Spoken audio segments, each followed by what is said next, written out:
September 1991, kebangsaan Indonesia, gender laki-laki, alamat Desa Kemuning, RT 1, RW 2, Kecamatan Kramat, Kabupaten Tegal. Pekerjaan dosen IAIN Pekalongan, jabatan gugus kendali mutu Fakultas Usuluddin Adab dan Dakwah IAIN Pekalongan, email syamsulbahari_IAIN Pekalongan ACID, nomor telepon 0819 0168 2299. Pendidikan S1 dan S2, pendidikan S1 pendidikan Sosiologi dan Antropologi Universitas Negeri Semarang, pendidikan S2 Sosiologi Universitas 11 Maret Surakarta.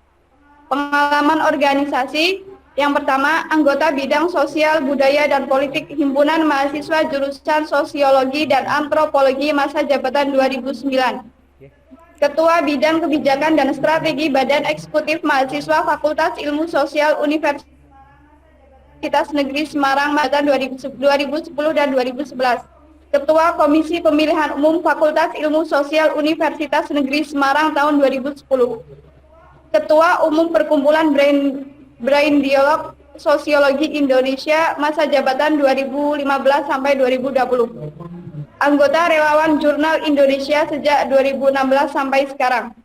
Ketua Bidang Pendidikan Karang Taruna Kabupaten Tegal periode 2017 sampai 2022. Sekretaris Relawan Peduli Pendidikan masa jabatan 2018 sampai 2019. Yang terakhir, Koordinator Ikatan Alumni S2 Sosiologi IKA Visipol Universitas 11 Maret Surakarta periode 2020 sampai 2022. Jurnal yang dikelola, editor Jurnal Religia Ilmu-Ilmu Keislaman Fuad IAIN Pekalongan, terakreditasi Sinta 2 Ristek BRIN. Kemudian editor Jurnal Analisa Sosiologi Pasca Sarjana Sosiologi UNS, terakreditasi Sinta 4 Ristek BRIN. Yang ketiga, editor Sangkep Jurnal Kajian Sosial Keagamaan UIN Mataram, terakreditasi Sinta 4 Ristek BRIN. Yang karya ilmiah yang terbit di jurnal Aspek Demokrasi dalam Pemilihan Umum Raya Online Presiden Mahasiswa Universitas Negeri Semarang tahun 2011. Kemudian pelaksanaan aktivitas ekstrakurikuler Paskibra dalam pembentukan karakter moral dan sikap nasionalisme siswa SMA Negeri 3 Surakarta. Itulah tadi CV dari pemateri kita. Untuk selanjutnya kepada Bapak Syamsul Bahri kami persilahkan.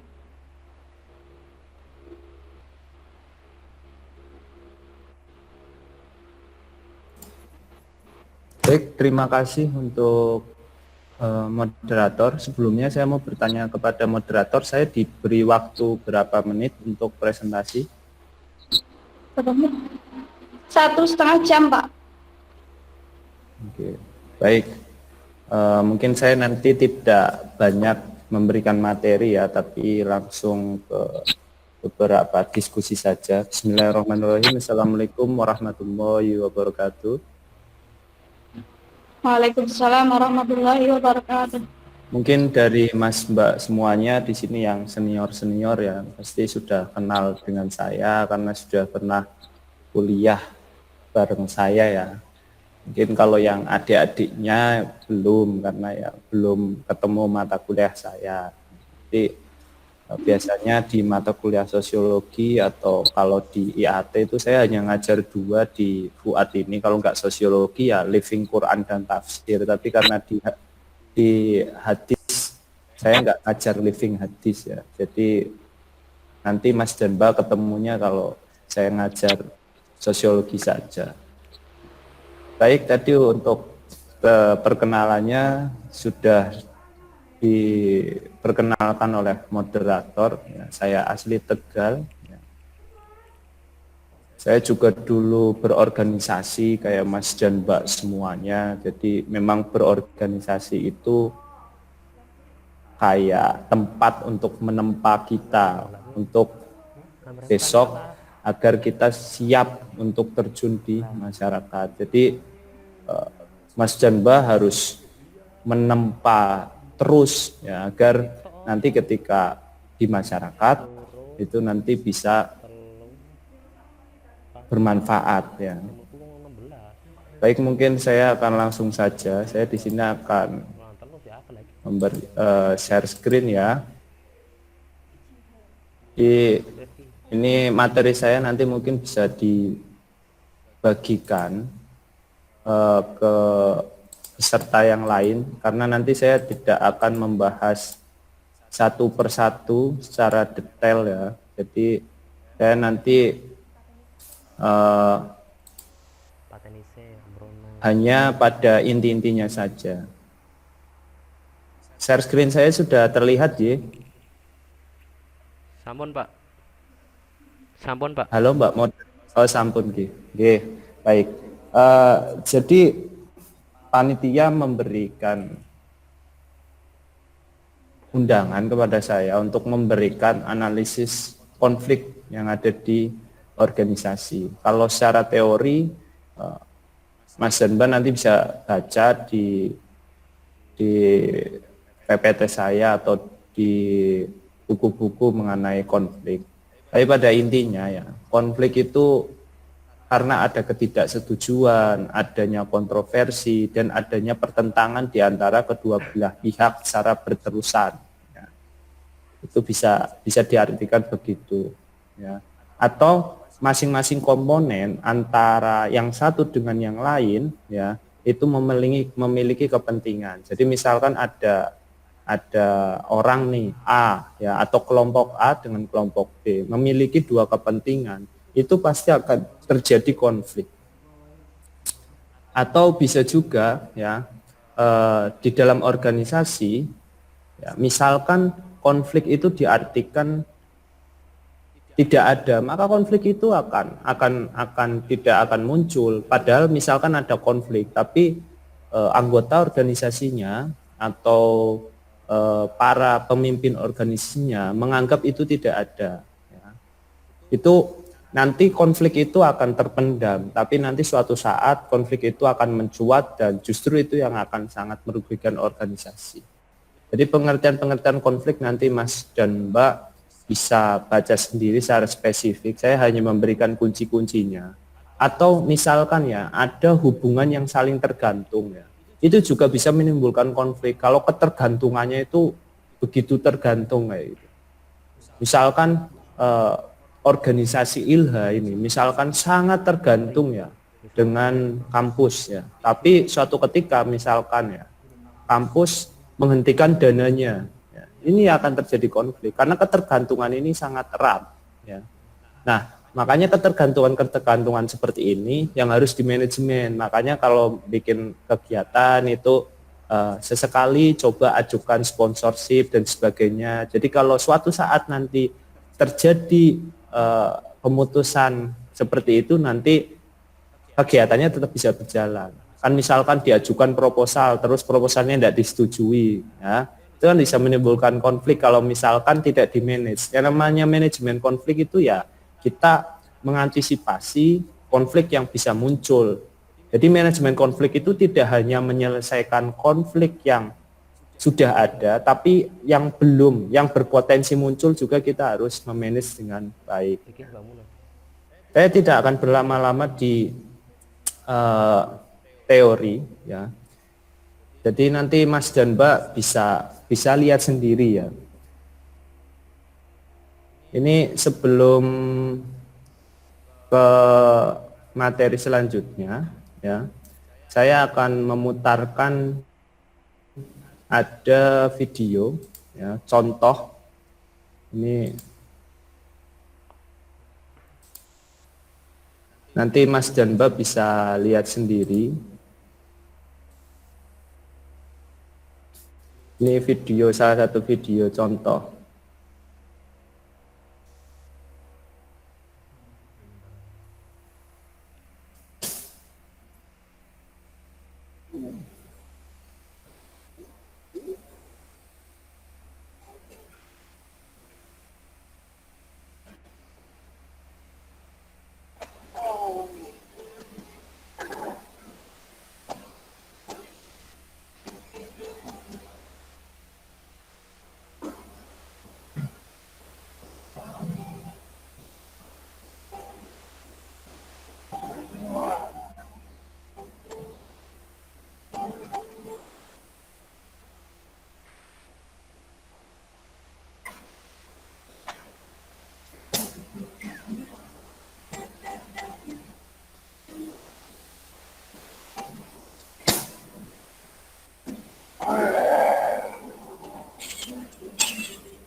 Mistik-mistik bang. Jadi aneh.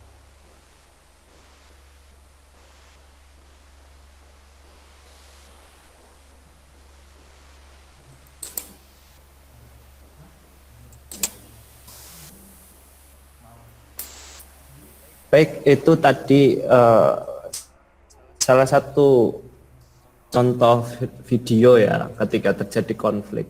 Sebelum saya lanjutkan ke materi, ada yang mau berpendapat inti dari video itu maksudnya apa ini. Jadi biar materi ini interaktif gitu. Jadi nggak monoton hanya saya yang menyampaikan, kita berdiskusi bersama bagaimana itu konflik, apa itu konflik, bagaimana penyelesaiannya, manajemennya, bagaimana. Nanti pelan-pelan nanti saya akan berikan beberapa trik dan tips. Untuk sementara dari video tadi, ada yang mau berpendapat, maksud atau inti dari video tadi itu apa? Apa yang bisa ditangkap dari video tadi? Silahkan dari Mas dan Mbak yang menjadi peserta di sini.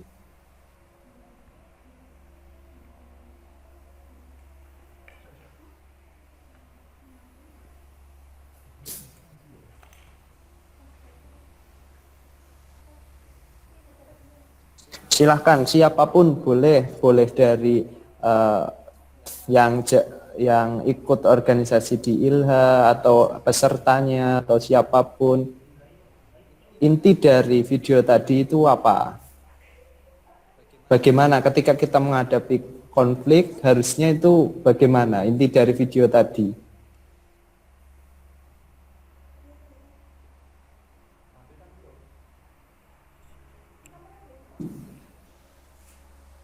Coba Mas Nugroho Dwi, nyalakan mikrofonnya Mas.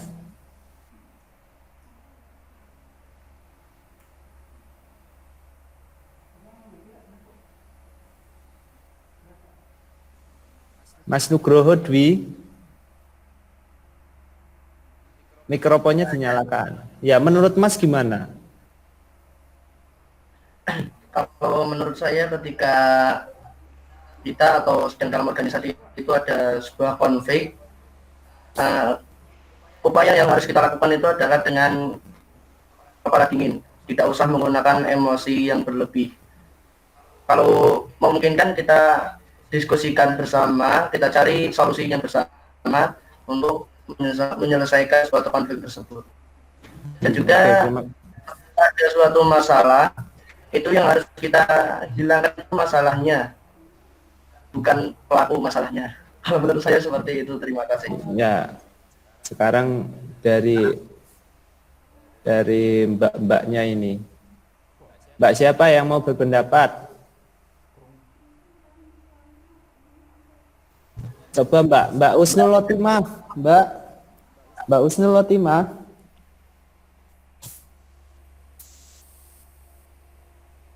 Dari video tadi apa yang bisa Mbak pahami dari video tadi? Ketika Mbak itu mengalami konflik. Ya, silakan Mbak.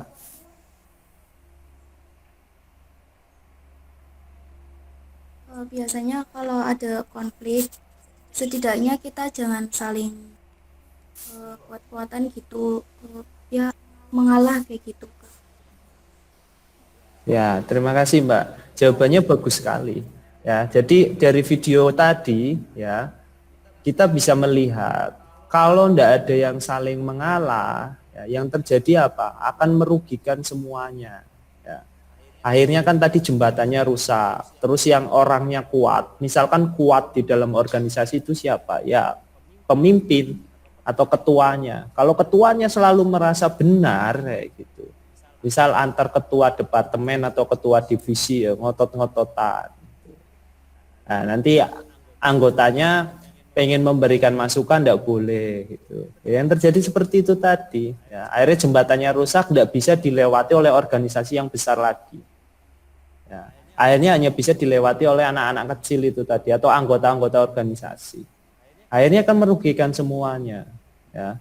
Nah, padahal tadi kan ketika yang kecil-kecil mau lewat juga kan dia sama mengalami konflik seperti yang besar-besar itu tadi.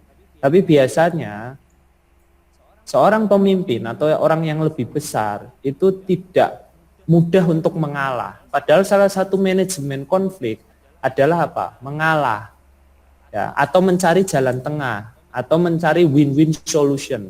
Tadi kan yang kecil-kecil itu tadi akhirnya salah satu ada yang mengalah duluan. Kalau nggak ada yang mengalah duluan, tidak akan terjadi solusi yang satunya nunduk, satunya loncat. Ya, itu kan win-win solution. Dan akhirnya mereka berdua sama-sama bisa lewat. Ya, makanya di dalam organisasi, ya, yang dicari itu tidak menang-menangan, atau tidak mengalah semuanya, tapi win-win solution. Ya, nah itu kunci yang pertama, ya, yang harus Mas dan Mbak pahami. Ya, itu yang pertama. Oke, saya lanjutkan materinya. Nah, PPT saya sudah terlihat, nggih? Sudah, Pak. Nggih, saya lanjutkan. Nah, yang kedua, ya, kunci agar kalian bisa memanage organisasi agar tidak terjadi konflik. Yang kedua adalah manajemen waktu anggota organisasi. Ya. Seperti Imam Syafi'i, ya, waktu itu ibarat pedang. Beliau itu sudah pernah menasihati kepada para santrinya dan semua orang, ya, waktu ibarat pedang. Jika engkau tidak menebasnya, maka ialah yang akan menebasmu. Dan jiwamu jika tidak kau sibukkan di dalam kebenaran, maka ia akan menyibukkanmu dalam kebatilan. Ya, jadi kuncinya apa, Mas dan Mbak semuanya? Kuncinya adalah, ya, dari anggota, kepala departemen, pimpinan, ya, itu harus bisa memanage waktu dengan baik. Waktu, jabatan, kuliah, organisasi, pribadi, keluarga, itu harus di-manage dengan baik. Ya. Nah, kebanyakan para anggota organisasi itu salah dalam memanage waktu. Ya. Mereka disibukkan oleh hal-hal yang negatif, bukan hal-hal yang positif. Ya. Makanya kalau kebiasaannya Rasul dan para sahabat ketika mengakhiri sebuah pertemuan pasti membaca surat Al-Asr. Ya. Itu karena apa? Karena di sana juga sudah dijelaskan bahwa waktu orang-orang yang akan berhasil di dunia dan di akhirat adalah orang-orang yang bisa menghargai waktu. Nah, makanya mulai sekarang Mas dan Mbak yang ikut organisasi dilihat apakah Mas dan Mbak itu sudah memanage waktu dengan baik. Artinya apa? Kegiatan-kegiatan yang Mas dan Mbak lakukan itu sudah lebih banyak yang positif daripada yang negatif. Misal, ya, yang negatif, misal kalian berpacaran begitu. Kalau ketua organisasinya atau kepala departemennya atau anggota organisasinya pacaran, itu udah pasti organisasinya tidak akan maju. Karena apa? Karena lebih banyak hal-hal yang negatif, kemana-mana bareng, makan bareng. Ya, akhirnya nggak ada waktu untuk memikirkan organisasinya. Tidak ada waktu untuk menempa dirinya agar kelak ketika lulus menjadi individu yang berkualitas. Nah, ini catatan. Ya. Jadi kalau pengen organisasinya sukses, ya, melakukan kegiatan-kegiatan yang positif, ya, seimbang antara kuliah, organisasi, ya, dan pribadi keluarga itu boleh, tapi yang positif-positif. Ya, kegiatan-kegiatan yang negatif mulai sekarang tinggalkan. Ini salah satu cara manajemen konflik, ya, mulai dari manajemen waktu dulu. Kalau yang dilakukan sudah positif-positif, pasti akan terjadi apa? Terjadi yang namanya penyatuan ide, gagasan, perasaan, pemikiran, yang itu akan meminimalisir yang namanya konflik. Biasanya terjadi konflik karena apa? Nggak datang rapat, karena sibuk dengan urusan pribadi dan sebagainya. Lah di sini yang harus kalian manage dengan baik, Mas Mbak, ya. Nah, di sini saya juga mau sampaikan, kalau ada yang mendoktrin dari kelas kalian bahwa mengatakan kuliah jangan sampai mengganggu organisasi, itu salah besar. Karena seharusnya ini seimbang antara kuliah dan organisasi. Saya dulu juga aktivis, tapi IPK saya juga kumlot, lulus saya tepat waktu. Jadi jangan sampai sebagai aktivis malah memberikan contoh lulusnya tidak tepat waktu, nilainya jelek, ya itu salah itu. Aktivis itu kalian harus kasih citra kepada publik, buat yang belum ikut organisasi, itu biar tertarik, oh aktivis ternyata itu selain kritis juga lulusnya tepat waktu, pinter-pinter, akhirnya apa? Pada tertarik untuk masuk ke dalam organisasi kalian. Itu juga salah satu cara manajemen konflik. Karena kalau yang masuk ke dalam organisasi kalian itu bibitnya itu nggak bagus-bagus, pasti organisasinya manajenya akan lebih sulit dan sering terjadi konflik. Karena apa? Yang di dalamnya itu orang-orang yang bukan benar-benar pengen ngikutin organisasi itu, tapi karena aku ikutan aja kayak gitu. Tapi kalau sudah ada role model yang sangat bagus, pasti akan banyak orang-orang yang potensial yang masuk ke organisasi kalian. Ya, jadi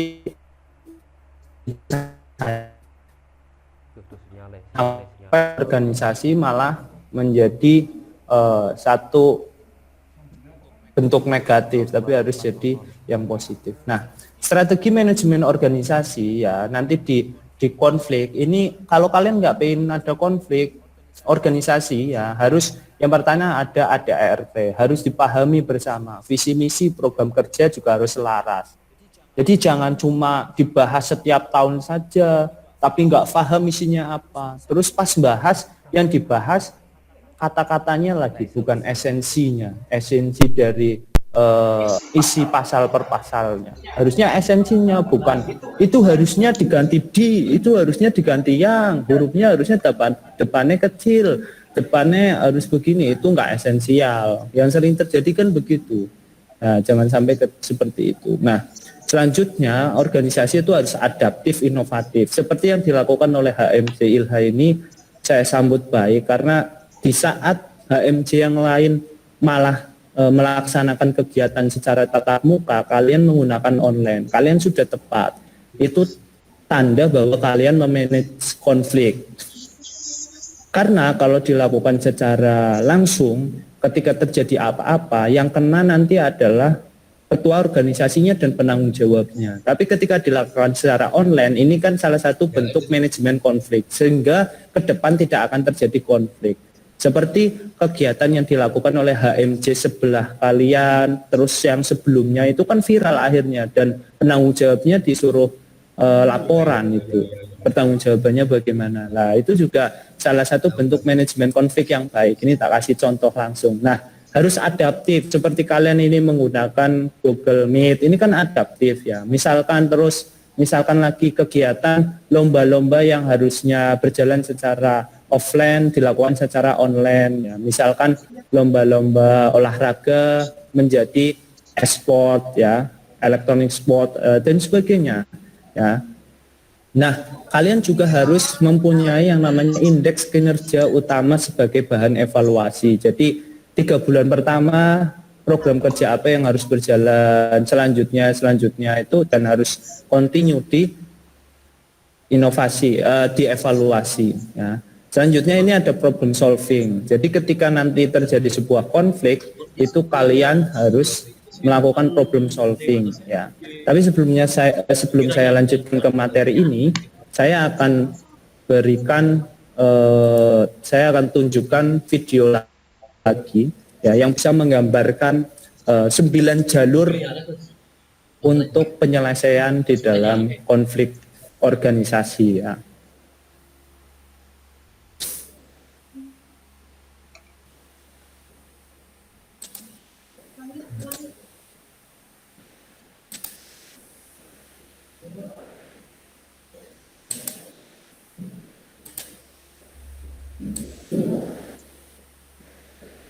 Sudah terlihat sih? Dereng Pak. Dereng Pak.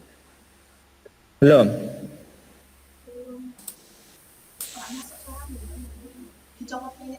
Ini sudah nggih? Nggih. Nggih. Sudah Pak.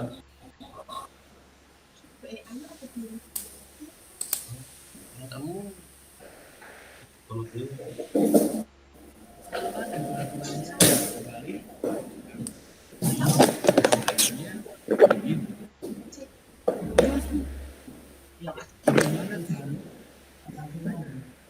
Ano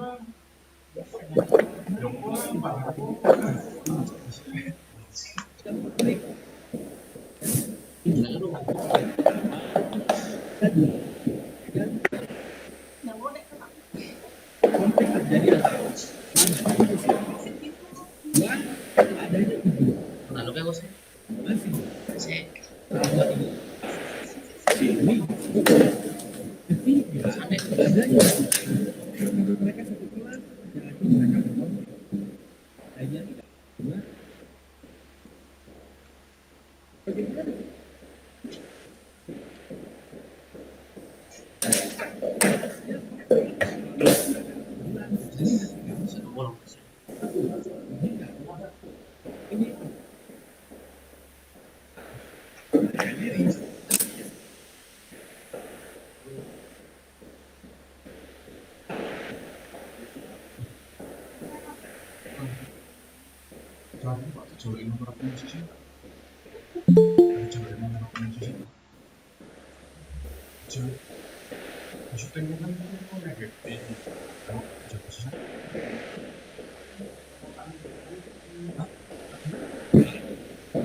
Mas yung Pak Syarif aku ki asli di rumah tadi nang asli Mas.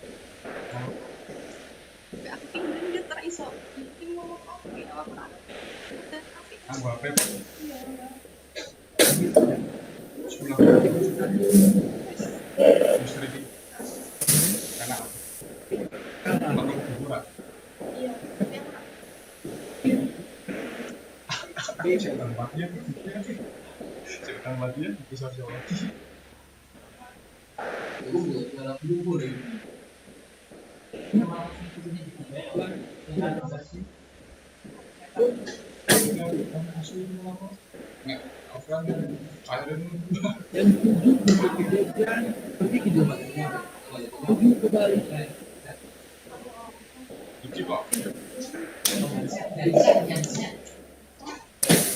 Ini Pak, tambah dulu. Ini gua berpindah tangan. Ini besok. Ini besok. Orang sembuh. Iya, aku.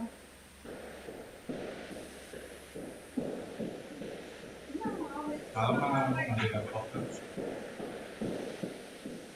silakan.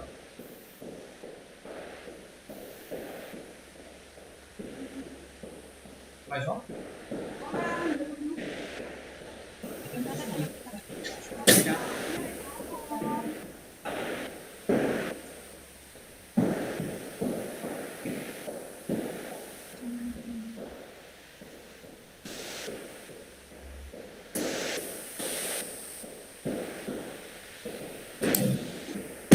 Baik, itu tadi video yang kedua yang ingin saya sampaikan. Sebelum saya lanjutkan, ya kira-kira pelajaran apa yang bisa diambil dari video itu? Ya, saya pengen tahu jawabannya dari Mas Muhammad Saifuddin Zuhri. Assalamualaikum Mas. Waalaikumsalam Pak. Ya, silakan Mas. Saya pengen tahu pendapat Mas setelah Mas menonton video itu, ya, tentang realitas yang ada di organisasi Mas saat ini boleh, atau pendapat Mas langsung mengenai video itu juga boleh. Nah.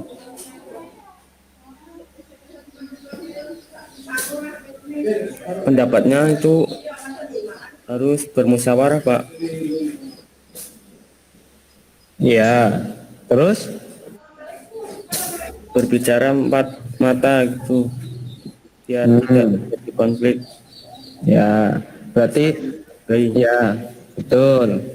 Ya, saling menghargai, berbicaralah empat mata. Kalau terjadi konflik atau perbedaan pendapat dengan teman organisasi, ya, Ya. terus mencari win-win solution dengan cara bermusyawarah. Kalau semuanya itu mentok, ya, nanti Mas dan Mbak bisa menunjuk pihak ketiga yang netral, yang bisa menengahi, sehingga apa? Tidak terjadi keretakan hubungan atau putus hubungan yang ada di dalam organisasi. Ini kan sering sekali terjadi ya, dalam organisasi kok malah jalan sendiri-sendiri ya. Misal ketuanya bilang A, wakilnya bilang B, ya yang di bawahnya bingung. Nah, ini jangan sampai terjadi seperti itu ya. Jadi kalau ada apa-apa misalkan kok ada perbedaan pendapat, itu harus didiskusikan bersama-sama ya. Jadi itu. Jadi kita perlu yang namanya problem solving ya. Seperti tadi yang sudah saya share di PPT saya ya. Jadi di dalam penyelesaian sebuah konflik itu kita butuh yang namanya problem solving ya. Problem solving itu artinya pemecahan masalah ya, atau penyelesaian konflik. Nah, problem solving ini yang digunakan oleh para pemimpin dalam memecahkan permasalahan-permasalahan yang ada di dalam organisasi yang dipimpinnya. Cara pemecahannya apa? Saya sudah membuat identifikasi. Ya. Yang pertama, memahami masalah dan menentukan tujuan. Ya, jadi seorang pemimpin ya harus memahami masalah dan menentukan tujuannya itu tadi. Yang kedua, mengumpulkan informasi yang relevan. Jangan sampai hanya mendengar dari salah satu pihak saja. Ya, biasanya pemimpin itu ada yang seperti itu, hanya mendengar dari salah satu pihak, akhirnya emosi, terus salah mengambil keputusan. Seorang pemimpin itu harus pandai mendengar, ya, bukan pandai berbicara. Ya, pemimpin itu harus pandai mendengar. Jadi seorang pemimpin harus dekat dengan seluruh anggota organisasinya. Ya, kalau sampai nggak kenal atau nggak dekat, ya organisasi itu nggak bakal bagus. Terus yang ketiga, mengidentifikasi alternatif solusi yang layak dan membuat estimasi yang realistis. Jadi penyelesaiannya itu harus realistis. Nggak boleh penyelesaian yang tidak realistis.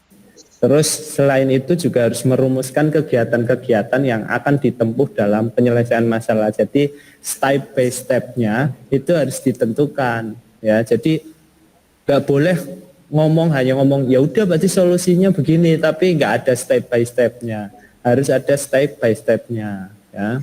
Nah, terus selanjutnya harus mengevaluasi setiap alternatif dengan menggunakan analisis sensitivitas untuk meningkatkan akurasi. Jadi evaluasi alternatif yang sudah diberikan itu harus dievaluasi. Itu efektif enggak dalam menyelesaikan masalah. Kalau enggak efektif ya harus dirubah atau mencari alternatif yang terbaik. Ya. Nah, yang terakhir adalah mengimplementasikan solusi dan memonitor hasilnya. Itu cara-caranya. Ya, ini ada bagan ya. Jadi ketika terjadi sebuah konflik ya, yang pertama ya harus identifikasi konflik, yang kedua harus diukur konfliknya ini siapa saja dan tingkatnya itu sudah mengakar. Kalau kita lihat pohon, ada manajemen konflik yang menggunakan tema pohon, nanti Mas dan Mbak bisa googling di YouTube, ada konfliknya itu sudah mengakar, apa baru masuk ke tubuh organisasi atau tubuh pohonnya, atau masih di daun-daunan ya, atau masih di luaran, masih kecil ya, itu harus diukur. Nah, selain itu nanti baru melakukan pemantauan konflik dan pengendalian konflik ya. Nah, atau bisa juga di dalam manajemen konflik itu bisa menggunakan analisis SWOT ya.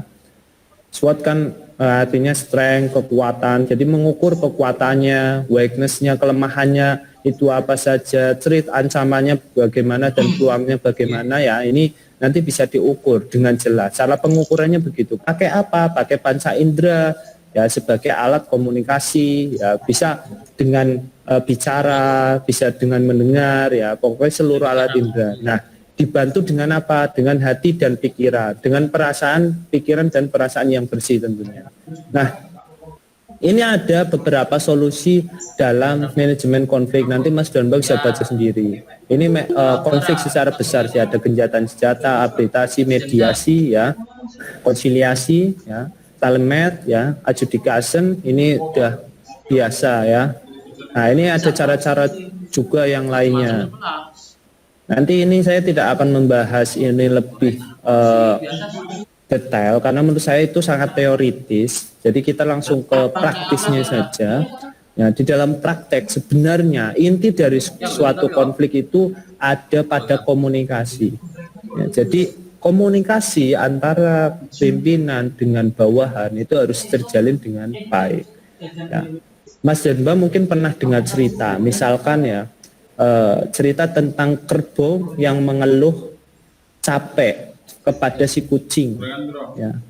Lah, kerbau bilang, kenapa saya capek sekali rasanya, hari ini bekerja seharian, besok pengen istirahat. Nah, kerbau menyampaikan kepada kucing. Nah, habis itu kucing ketemu kambing. Nah, kambing tanya, kamu habis dari mana? Habis ketemu kerbau. Kucing bilang ke kambing, katanya kerbau karena capek sekali, besok mau bolos dia karena udah bosan kerja sama bos. Nah, sampai ke kambing aja udah beda lah. Dari kambing habis itu ketemu si monyet. Nah, kambing ngomong ke monyet, kata si kucing, kerbau udah bosan kerja sama bos. Nah, monyet ketemu bos, sampainya udah beda lagi. Katanya si kambing, kerbau udah bosan kerja sama bos, pengen kerja di tempat yang lain. Ya. Akhirnya apa, pagi harinya bos marah terus menyembelih kerbau. Ya, ini kan salah satu contoh bahwa konflik itu pada intinya adalah ada pada komunikasi. Jadi kalau pengen bisa memanage konflik dengan baik, berarti harus berkomunikasi dengan baik. Komunikasi itu tidak hanya verbal, ya, tapi gestur. Jadi Mas calon pemimpin itu harus pandai senyum, ya, pandai menatap mata, ya, pandai gestur, ya. Gestur orang suka dengan orang tidak suka itu akan kelihatan sekali. Ya, jadi sebagai seorang pemimpin itu gesturnya harus jelas, ya. Walaupun lewat chatting di WA, chatting di WA kan itu salah satu komunikasi juga, tapi komunikasi sekunder itu juga harus jelas. Harus ada komunikasi yang pasti, ya. Dan sebagai seorang pemimpin ketika menyampaikan sebuah instruksi itu harus dicek apakah anak buah itu benar-benar paham mengenai instruksi itu. Kalau enggak bisa terjadi konflik. Jadi ketika ada miskomunikasi itu harus di-tracking kepada sumber aslinya. Jangan langsung memutuskan atau marah atau mengambil keputusan. Nah, jadi inti dari sebuah konflik adalah komunikasi. Nah, konflik di dalam organisasi itu contoh-contohnya ya, ketika ada perbedaan pendapat antar anggota dengan pimpinan, ya sering itu kan, ya karena komunikasinya kurang berjalan dengan baik. Nah, terus misalkan ada kepentingan kelompok yang masuk, ya. Contoh misal ada organisasi intra yang pro partai atau pro organisasi ekstra, ini akan menimbulkan konflik kepentingan, ya. Dan ini kalau tidak dikomunikasikan dengan baik, pasti akan terjadi konflik dan konfliknya akan mengakar mesti. Organisasinya sulit untuk tumbuh menjadi besar. Kalau HMJ itu harusnya universal, karena bukan organisasi ekstra. Nggak boleh misalnya HMJ itu ke partai atau pro salah satu organisasi ekstra, itu harus dibersihi. HMJ harus universal, bisa menampung semua. Itu yang harus di manage dengan baik. Terus yang ketiga kuliah aplikasi. Ya. Jadi biasanya ini terjadi konflik, ada orang kan tipikalnya ya, kalau zaman saya itu ada yang sangat mementingkan kuliah, pokoknya kalau ada kegiatan ya wis kuliah dulu gitu.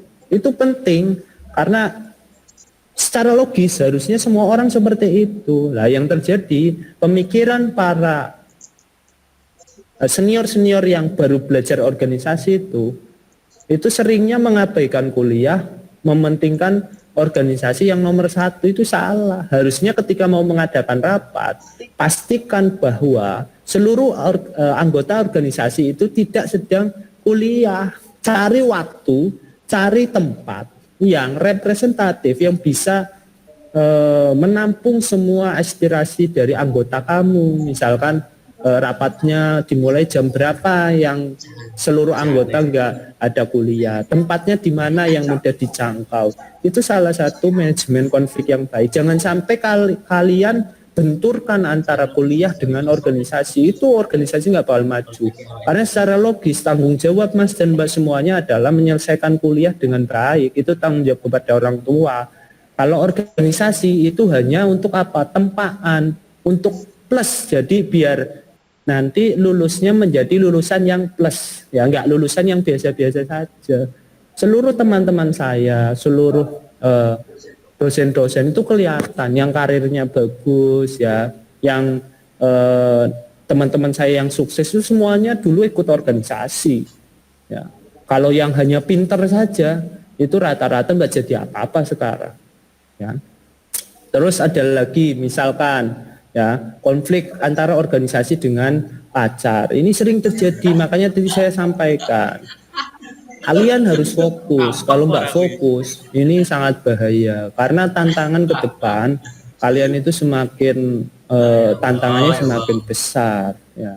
Kalau kalian tidak memanage waktu dengan baik, kalian nggak bakalan menjadi manusia yang memiliki bekal yang cukup, karena terkait perkembangan zaman sekarang ya itu terjadi sangat cepat ya. Kalau Mas dan Mbak nggak mempersiapkan diri, pasti akan tergilas oleh zaman ya. Memanfaatkan waktu dengan baik itu kuncinya. Hal-hal negatif seperti pacaran itu ditinggalkan dulu lah, nggak perlu. Sekarang tuh belum perlu kalian nanti kalau sudah bekerja itu mau mengenal terus nanti berlanjut ke pernikahan itu enggak apa-apa. Kalau sekarang belum waktunya, itu akan malah mengganggu perkuliahan kalian, mengganggu organisasi kalian. Percaya sama kata-kata saya ya. Terus selanjutnya ya, ini saya akan titip kepada ketua-ketua dan calon ketua-ketua organisasi, calon pemimpin ya. Jadi pemimpin itu dalam menangani konflik itu ada gayanya ya. Yang pertama gaya bersaing ya, yang berorientasi pada kekuasaan dan konflik itu dihadapi dengan strategi menang kalah.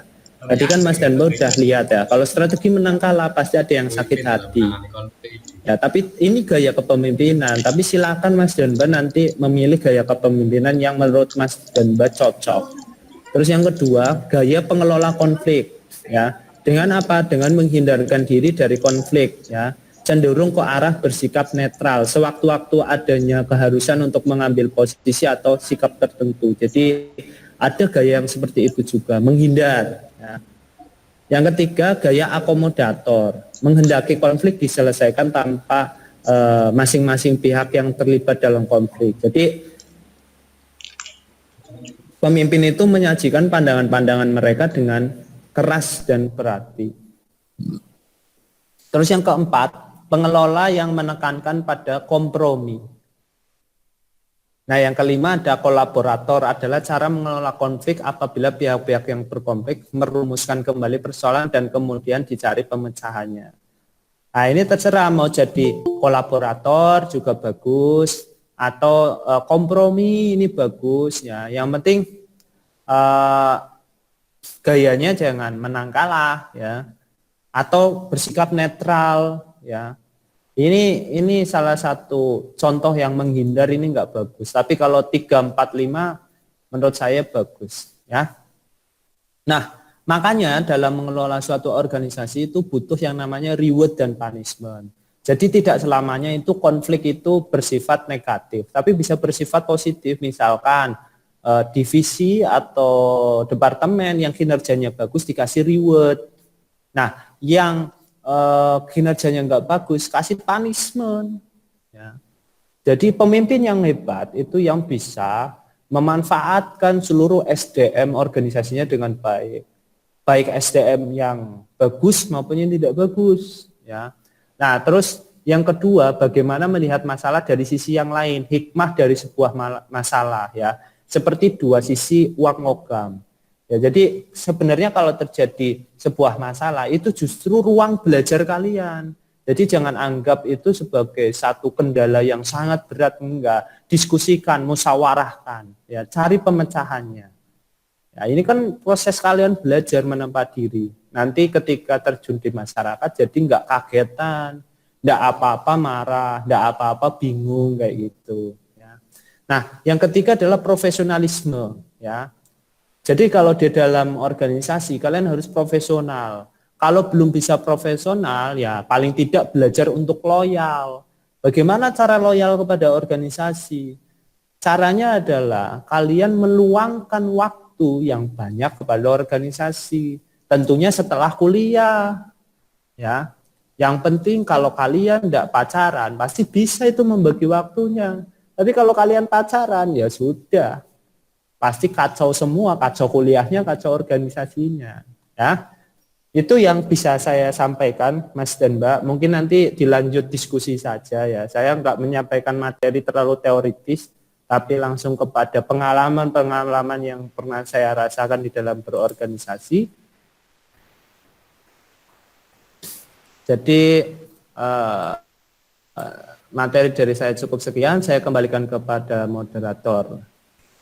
Baik, itu tadi materi yang disampaikan oleh Bapak Syamsul. Oke, sekarang apabila ada yang ingin bertanya, silakan saya buka sesi tanya jawab.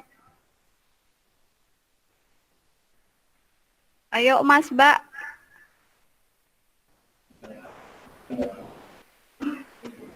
Yang ingin bertanya bisa lewat chat atau mikrofonnya diaktifkan.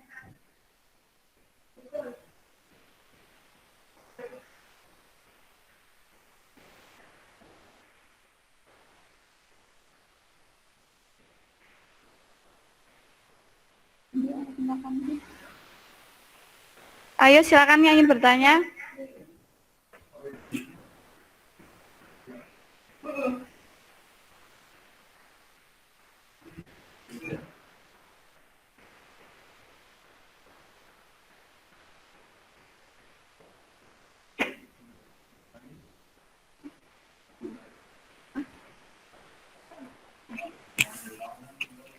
Oke, sambil menunggu pertanyaan dari teman-teman, saya akan membacakan kesimpulan dari materi tadi ya.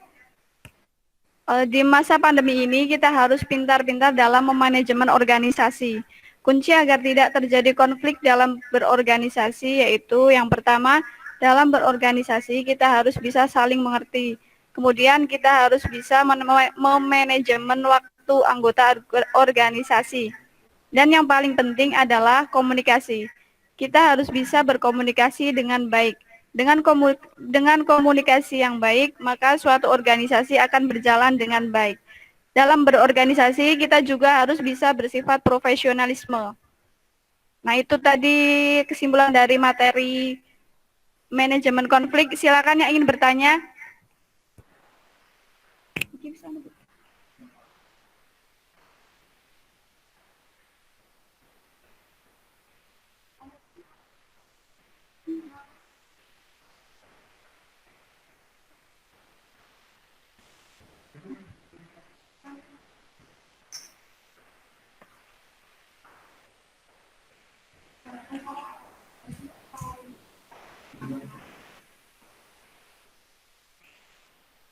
Ini sudah paham semua ya.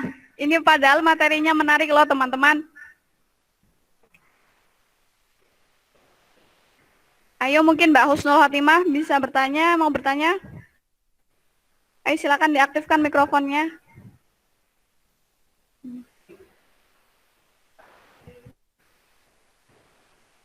Atau mungkin dari panitia silakan yang ingin bertanya. Oh, ini ada yang masuk.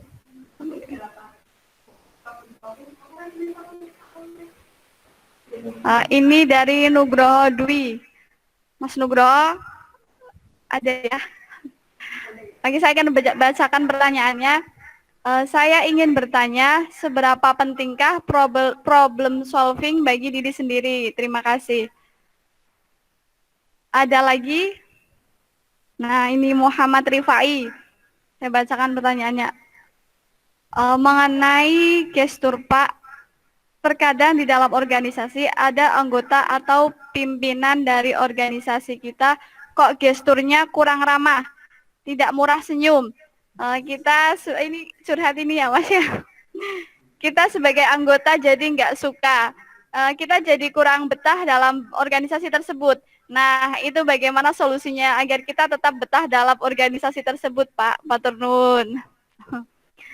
Bagaimana Pak Syamsul, mau dijawab dulu atau mau menunggu pertanyaan yang lain? Ya, sambil menunggu pertanyaan yang lain, saya jawab dulu saja, Mbak. Ya, monggo Pak. Yang pertama pertanyaan dari Mas Nugroho Dwi ya, Mas Dwi Nugroho mungkin ini namanya ya, Mas ya. Seberapa pentingkah problem solving bagi diri sendiri? Ya, penting sekali, Mas. Kita kan selalu memiliki konflik ya, konflik secara pribadi ya. Jadi kita justru manajemen konflik pertama itu ada pada diri sendiri, Mas. Ya, jadi misalkan Mas bisa memilih tadi, pertama waktu, memilih mana yang kegiatan yang penting, bermanfaat, ya, dan baik untuk Mas, mana kegiatan yang negatif, ya, buruk dan banyak mudaratnya. Ya, itu juga sudah problem solving, Mas, dan Mas itu memilih ya, salah satu kan setiap hari gitu, ya. Mau sholat tepat waktu atau tidak, itu sudah membutuhkan problem solving itu, ya.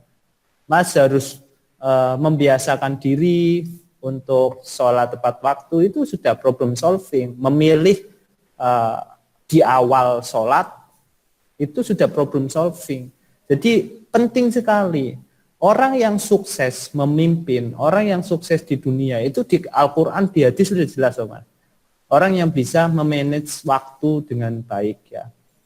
Itu salah satunya ya orang yang pinter dalam memilih problem solving, karena setiap kita mau melakukan apa-apa itu kita selalu dihadapkan dengan pilihan-pilihan, pilihan yang baik dan pilihan yang tidak baik lah. Nanti tergoda atau tidak gitu. Ya, misalkan menyelesaikan tugas sebaik-baiknya atau kejar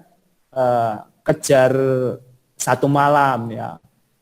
Kalau nonton drama Korea matanya nggak pedas, baca buku 1 halaman sudah pedas ya. Itu juga problem solving, butuh problem solving di sana ya. Kan saya selalu mengamati karena saya sosiolog ya, jadi saya mengamati ini anak-anak dikasih tugas 2 minggu ya tetap garapnya hasilnya begitu, dikasih seminggu ya hasilnya sama. Ini kenapa itu ya? Saya juga beberapa kali riset, oh ternyata mereka kalau nonton drakor ya 1 episode itu kuat ya. Bahkan mau bikin tugas, nanti ya nonton drakor dulu 1 episode mungkin ya nggak apa-apa lah sambil nyari ide gitu. Nah nanti bikin tugasnya itu tengah malam sudah ngantuk ya, tulisannya typo gitu. Itu kebiasaan problem solving yang tidak tepat ya. Makanya Mas dan Mbak mulai sekarang harus pintar-pintar memanage waktu, memilih teman ya. Makanya dengan berorganisasi itu sudah tepat. Jadi jangan sampai malah menggunakan waktu untuk hal-hal yang negatif ya. Kalian sering berdiskusi, berorganisasi ya. memecahkan satu masalah bersama-sama, itu juga salah satu pilihan problem solving. Karena kalau kalian tidak berorganisasi, kalian tidak tertempa, nanti di masyarakat kan realitasnya kalian harus membaur kan. Kalau nggak membiasakan itu juga nanti kalian akan menjadi manusia yang ya tanda kutip tidak atau kurang berhasil lah di masyarakat gitu. Ya, ini nanti akan berimbas kepada dunia kerja. Misalkan lagi Mas, problem solving masalah waktu lagi nih. Mas biasa tepat waktu atau tidak tepat waktu. Misalkan kuliah telat-telat, ya. Itu juga butuh problem solving, Mas. Ya. Kalau orang yang biasa disiplin, pasti dia kelak akan menjadi orang yang disiplin, dan orang yang disiplin pasti sukses. Itu udah kunci, itu udah problem solving lagi, pilihan lagi. Mas mau sukses, berarti harus tepat waktu, harus memilih kegiatan-kegiatan yang positif. Nah, misalkan pengen sukses, tapi kegiatannya negatif, ya sulit untuk sukses ya. Ini saya kasih kunci yang ringan saja, ya. Tapi insya Allah kalau Mas dan Mbak terapkan, insya Allah ini akan sangat bermanfaat. Pegangannya itu tadi, pegangannya adalah waktu. Ya, itu kalau Mas dan Mbak bisa memanage waktu dengan baik, ya digunakan untuk kegiatan-kegiatan yang positif, ya beribadah, berkumpul dengan orang-orang yang positif, sudah semuanya enak. Ya. Itu Mas. Problem solving penting. Jadi Mas Nugroho, ya mulai dari sekarang bikin aja list. Kalau saya dulu begitu Mas, karena kalau nggak kita list, kadang kita nggak sadar, nggak kita tulis di kamar itu nggak sadar kita sudah melakukan kegiatan-kegiatan yang negatif. Kalau saya cara problem solvingnya gitu, biar saya selalu sadar, tidak terpengaruh oleh hal-hal lain, nalar sehat saya bisa berfungsi dengan baik. Saya takelis Mas, kegiatan saya hari Senin ngapain, Selasa ngapain, beli itu sih yang murah itu kayak papan tulis tapi dari plastik itu sih Mas. Nah nanti tulis hapus dengan menulis kegiatan kita akhirnya apa? Termanage dengan baik waktunya. Misalkan hari ini saya mau nulis, kok lagi tiduran lihat jadwal, daripada tiduran mainan HP mending saya kan mau nulis, akhirnya nulis kayak gitu. Nanti kalau gagal nulis Mas juga tak tulis. Untuk evaluasi, misalkan hari ini tidak ada ide, saya sudah duduk nih, saya kan suka nulis, misal nggak ada ide di ini apa catatan saya tak tulis tanggal, misalkan sekarang tanggal 25 bulan 10 2010 tidak ada ide, itu nggak apa-apa, yang penting sudah mencoba memanfaatkan waktu dengan baik gitu. Kalau saya gitu, gagal nulis karena anak rewel, tak tulis.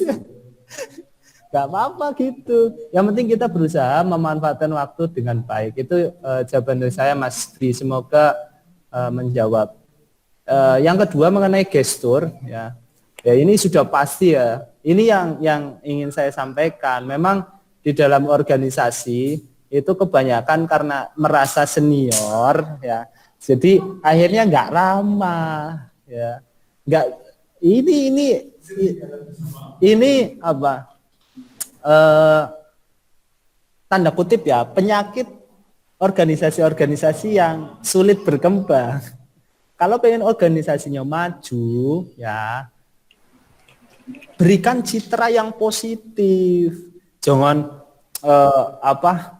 terlalu jaim lah. Ya jaim boleh dengan adik kelas, tapi jangan terlalu mencereng gitu, terus harus galak, kelihatan sangat berwibawa. Berwibawa itu nggak perlu galak. Dengan Mas dan Mbak ramah senyum, itu juga berwibawa. Wibawa itu dari apa? Dari cara bertingkah laku. Kalau bertingkah lakunya benar, walaupun Mas dan Mbak ramah senyum, ya itu berwibawa. Jadi jangan sampai salah. Misalnya sama adik tingkatnya ngajarin tapi galak-galak gitu ya nggak semangat organisasi. Daripada ikut rapat, di rapat dimarahi terus kok gitu. Ya sesekali dikasih punishment boleh, tapi jangan punishment terus isinya ya. Nah, solusinya apa? Solusinya harus mendekatkan diri, harus kenal itu tadi, makanya saya bilang ketua organisasi itu harus kenal dengan seluruh anggotanya. Caranya gampang, sering adakan. 1, 2, 3. Ya, saya ulangi. Jadi harus sering adakan makan bareng, ya, kumpul bareng, main bareng. Jadi organisasi itu jangan monoton rapat kegiatan, rapat kegiatan, rapat kegiatan.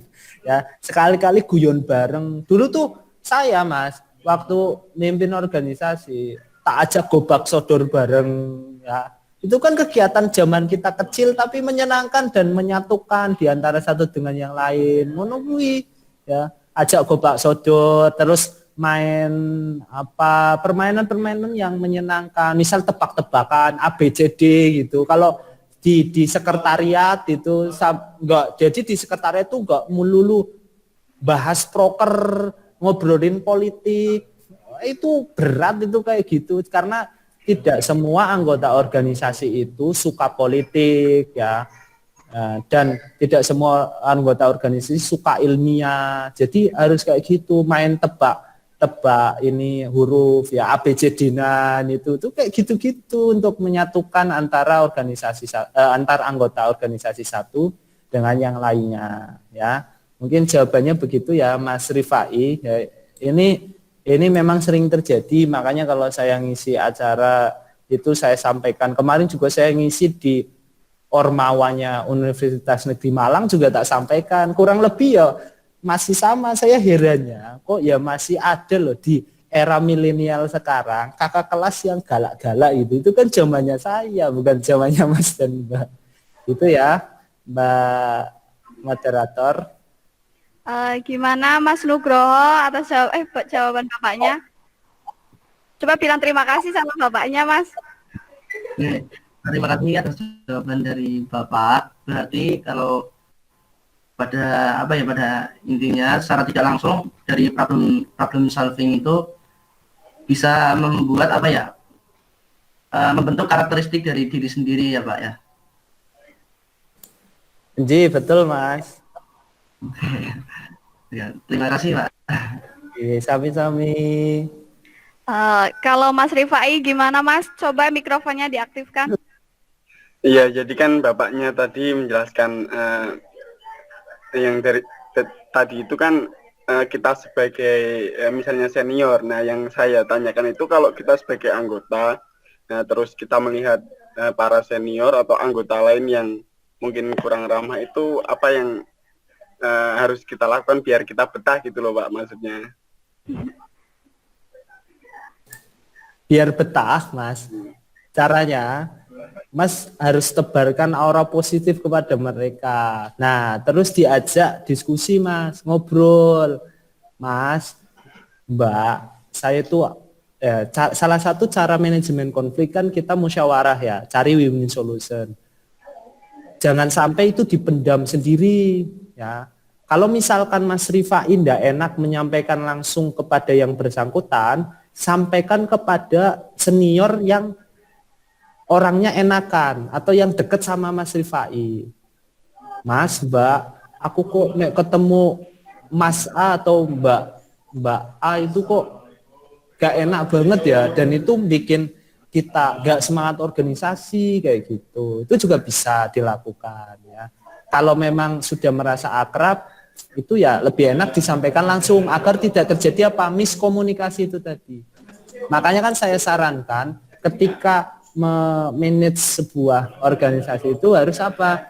Harus dekat antara seluruh elemen organisasi itu. Jadi enak kalau mau ngomong apa-apa. Kalau ada jarak kan akhirnya begini. Mau menyampaikan aja gak enak mesti. Saya tahu perasaannya Mas Rifai ini. Mau ngomong nggak enak, nanti takut malah dia marah kayak gitu, nggak ngomong, bikin saya nggak pengen berangkat rapat kayak gitu. Apalagi menyambangi menyambangi PKM atau ruang kerja Ormawa ya males lagi itu. Nanti ketemu orang itu males gitu. Pasti kayak gitu. Saya tahu sekali Mas perasaannya. Jadi kenapa saya tadi sampaikan lebih kepada seniornya? Karena saya tahu pasti seniornya juga dengar. Jadi tanpa Mas Rifai ngomong, biar seniornya langsung koreksi diri sendiri gitu loh Mas. Gitu.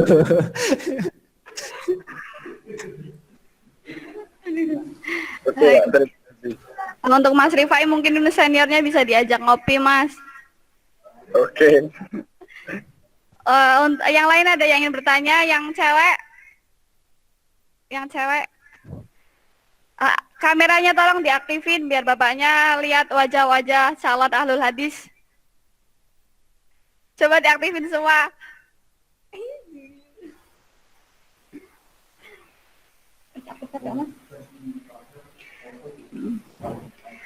Ayo, ini yang perempuan gak ada suaranya. Coba mikrofonnya diaktifin yang perempuan. Husnul Khotimah. Husnul Khotimah cek. Iya Kak. Iya. Yuli.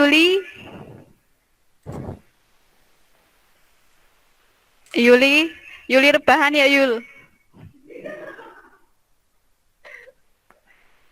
Yuli cek. Yuli gak ada ya Yuli. Ayo, masa nggak ada yang tanya? Ini pemateri kita asik loh.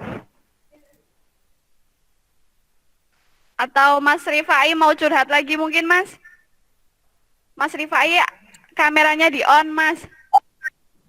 Ini izin kakak-kakak. Mas Rifai ini bertanya tapi di grup WA Ahlul Hadis. Maksud saya di kelas 2020. Ini saya bacakan ya Mbak ya. Ya.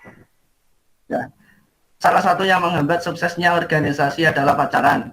Nah terus kalau misalnya sudah terlanjur pacaran, gimana Pak? Apa harus diputuskan atau bagaimana? Ya. Masalah tidak bisa dibohongi Pak. Terima kasih. Terima kasih.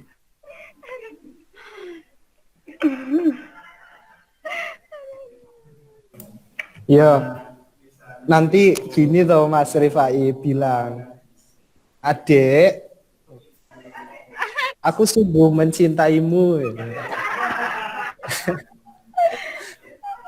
Tapi aku pengen kita bertemu nanti di saat yang lebih baik. Di saat aku menjadi orang yang sukses dan langsung bisa meminangmu itu. Ya. Jadi hubungan kita itu tetap baik ya, tapi kita sekarang sama-sama segerakan biar lulus. Habis itu kita segerakan bertemu di pelaminan itu tuh Mas Rifai.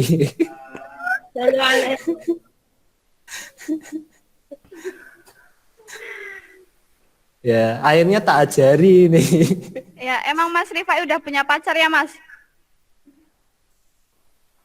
Belum, ini lagi menghayal Mbak.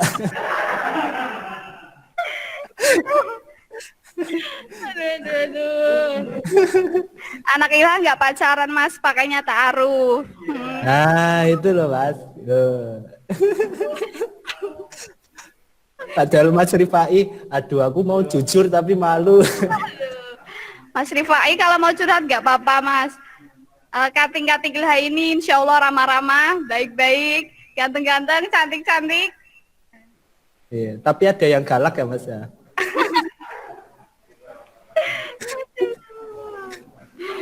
Nah, ayo babanya yang ingin bertanya. Masa nggak ada yang bertanya Mbak? Husnul Khotimah coba mau tanya apa Mbak?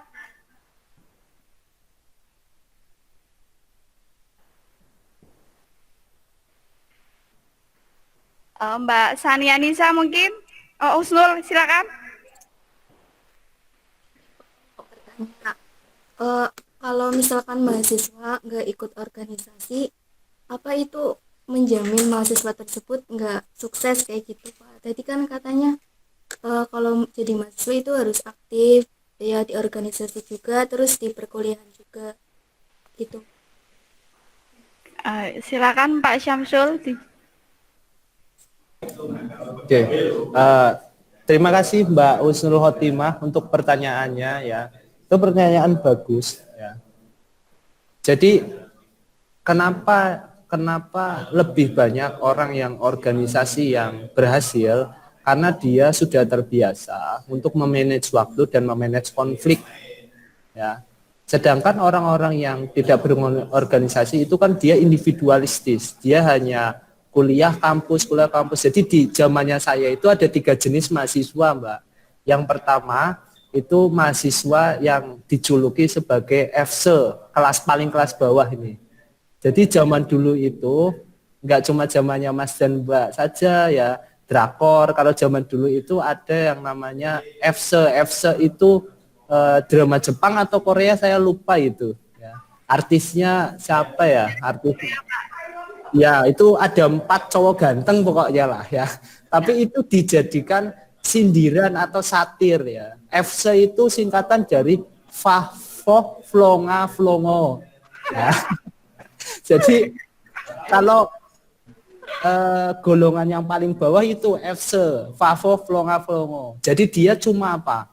Cuma kuliah, kos, kantin. Kuliah, kos, kantin. Atau main kayak gitu. Itu golongan FC. Fafo, Flonga, Flongo. Kalau ditanya ya Flonga, Flongo. Ke kampus mau ngapain ya kayak gak niat. Itu golongan pertama. Nah golongan kedua atau kelas menengah ya itu ada namanya yang kampus, kos, perpus. Akademis. Kampus, kos, perpus. Kampus, kos, perpus. Jadi pengalamannya dia itu cuma kos, kuliah, ya, perpus. IPK-nya memang bagus, tapi dia hanya memiliki kemampuan akademik saja. Kemampuan prakteknya dia nggak punya. Nah, golongan yang paling tinggi, yang ketiga adalah yang kos, kampus, perpus, organisasi juga. Makanya kalau misalkan ada kakak kelasnya Mas dan Mbak yang mendoktrin bahwa kuliah jangan sampai mengganggu organisasi, itu salah. Karena ini sebenarnya paket lengkapnya dari orang-orang yang sukses. Orang-orang yang memimpin, ya, orang-orang yang sukses itu semuanya pasti organisasi. Walaupun organisasinya itu belum tentu organisasi intra, bisa ekstra, bisa organisasi hobi yang lain, misalkan organisasi film atau organisasi seni dan sebagainya. Jadi organisasi itu tidak melulu yang formal loh Mbak, tapi aktualisasi kita di luar dunia akademik. Nah, orang-orang sukses itu pasti gabung di organisasi-organisasi tertentu ya. Karena apa? Dia tidak hanya teoritis, tapi dia juga praktek, belajar praktek. Nah, kenapa saya bilang seperti itu? Itu dari pengalaman saya pribadi. Jadi nanti Mbak juga bisa bahasa Jawa bahasa Indonesia niteni apa ya? Ya pokoknya ini Jawa semua toh. Niteni ya. Nah, titeni ya, tititi ya. Teman-teman yang tidak organisasi atau organisatoris dengan teman-teman yang berorganisasi nanti kedepannya jadi apa? Itu nanti kelihatan semua. Nanti pas reuni, ya, pas ketemu lagi, ya, walaupun nanti tidak bekerja secara formal, biasanya itu jadi pengusaha-pengusaha sukses karena sudah terbiasa manajemen konflik itu tadi.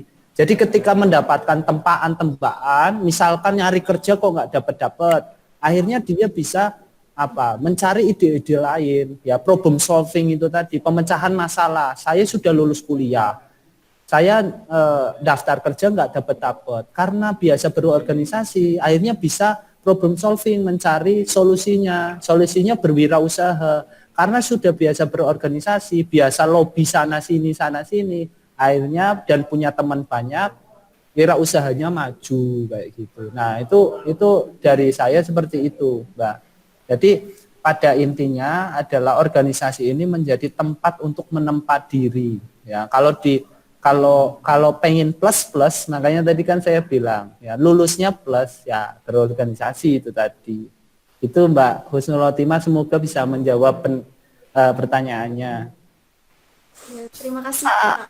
Oke, mungkin ada yang ingin bertanya lagi. Mungkin dari panitia. Silakan kalau panitia yang ada yang ingin bertanya. Ayo, Mas. Oh, ini ada yang ingin bertanya. Silakan, Mas. Dengar. Begini Pak, saya mau tanya mewakili dari panitia. Kan misalkan kita ikut organisasi, nah dalam organisasi itu kan mesti kan ada rapat, paling nggak forum lah, forum dinamika, membahas agenda. Nah, dalam rapat itu terjadi perselisihan antar argumen. Nah, imbasnya itu sampai keluarnya itu berarti di luar rapat lah, di luar forum.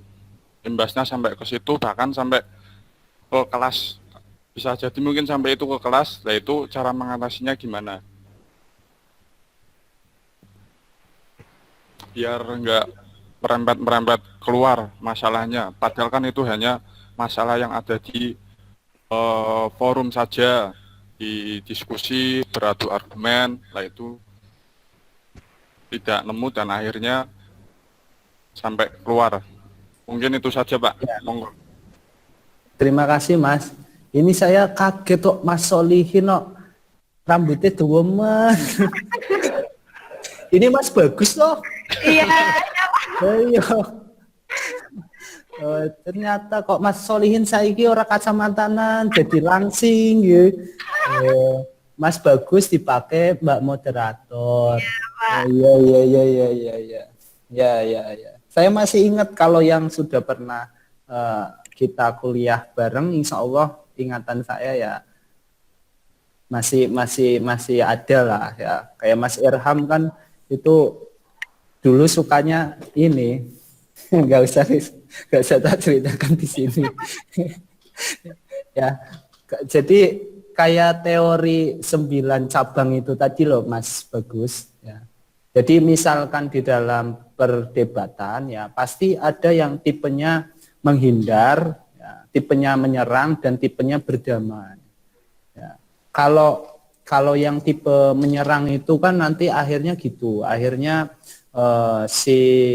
ada salah satu pihak yang sakit hati, makanya kan diberikan solusi itu ada cara-cara berdamainya. Yang pertama memaafkan. Kalau Mas sudah memaafkan, dia belum memaafkan, caranya kan kedua, yaitu bicara 4 mata. Ya, kalau 4 mata dia tetap masih baper, tunjuk pihak ketiga untuk menengahi. Ya, tapi konflik ini jangan dibiarkan terus-menerus, jangan dianggap ya sudahlah dia udah nggak mau ini ya sudah biarkan gitu, jangan. Kalau misal konfliknya harus benar-benar selesai. Agar apa? Agar organisasi kalian itu semakin baik kayak gitu. Jadi konfliknya nggak berlarut-larut dan akhirnya menjadi konflik berkepanjangan yang semakin besar. Dari yang kecil menjadi semakin besar. Ya, jadi caranya tadi udah tak kasih tahu itu teorinya. Tapi nanti kalau pas prakteknya ya sulit ya. Karena prakteknya sulit ya harus harus diulang-ulang agar kalian ahli. Makanya organisasi ini adalah tempat untuk menempa diri karena karakteristik masing-masing orang tuh beda-beda. Ada yang mudah memaafkan, itu pakai cara satu udah selesai. Ada yang butuh 4 mata dulu baru bisa menangkap maksud dan tujuan. Akhirnya ada win-win solution. Ada yang butuh sampai ke ada pihak ketiga, pihak netral. Nah, itu kalau diterapkan nanti Mas bisa cepat tahu, oh karakteristik A, saya harus gini. Ya. Setelah rapat, makanya setelah rapat, kalau di rapat berdebat kenceng-kencengan ya apa, tapi setelah rapat ya guyon bareng, ya gasak-gasakan bareng gitu. Jangan selesai rapat masih sepaneng-sepanengan gitu. Itu kadang aneh itu. Kalau saya dulu ya sama teman-teman itu kalau di luar rapat akrab banget.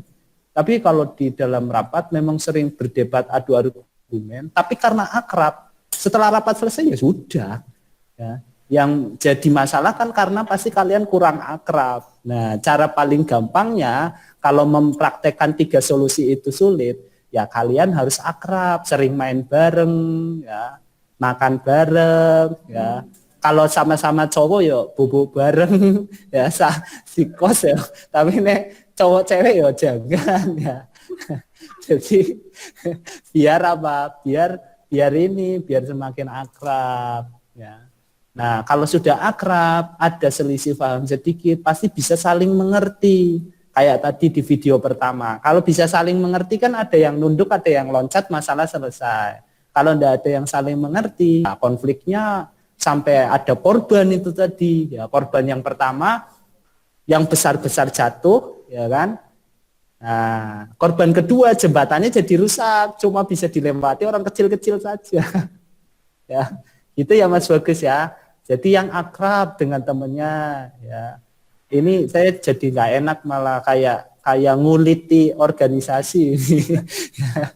Yang akrab ya, yang semakin akrab. Nah, nanti kalau sudah akrab kan nanti enak ya.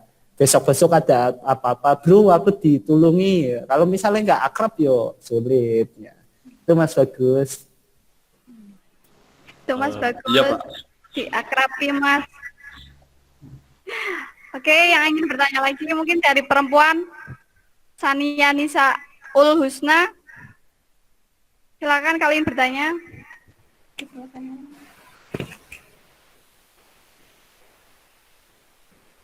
Coba kameranya di-on kan, coba. Biar wajahnya kelihatan. Mas Saifuddin mau ingin bertanya? Nah.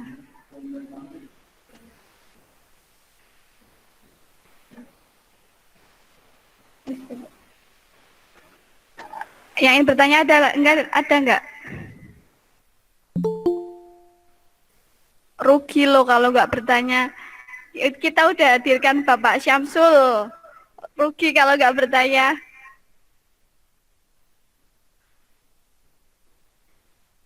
Ayo Mas Saifuddin atau Mas Nugroho mau tanya lagi? Mas Nugroho ini senyum-senyum dari tadi ya.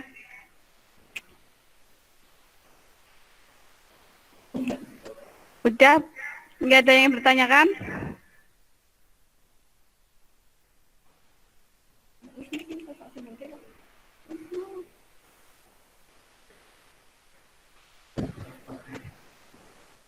Oke, jika tidak ingin bertanya, saya akan tutup sesi diskusi hari ini. Belum. Kita aktifkan kamera dulu, kita foto bersama. Mumpung ada Bapak Syamsul, kita foto. Coba kameranya di-on kan semuanya.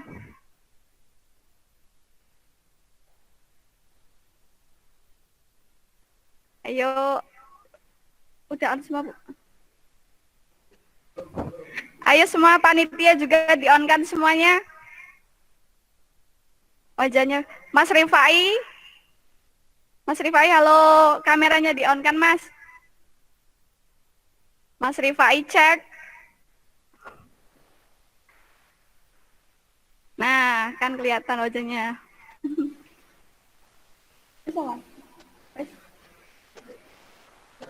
Sudah on semua?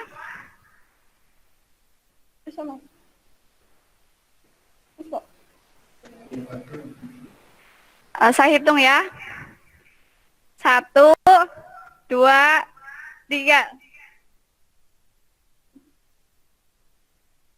Oke, terima kasih. Terima kasih Bapak Syamsul Bahri atas ilmunya dan juga teman-teman yang sudah berpartisipasi dalam materi kali ini.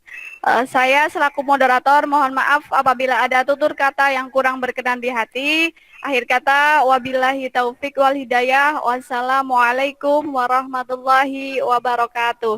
Waalaikumsalam warahmatullahi wabarakatuh. Dadah, assalamualaikum. Saya izin keluar ya, teman-teman.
jangan keluar dari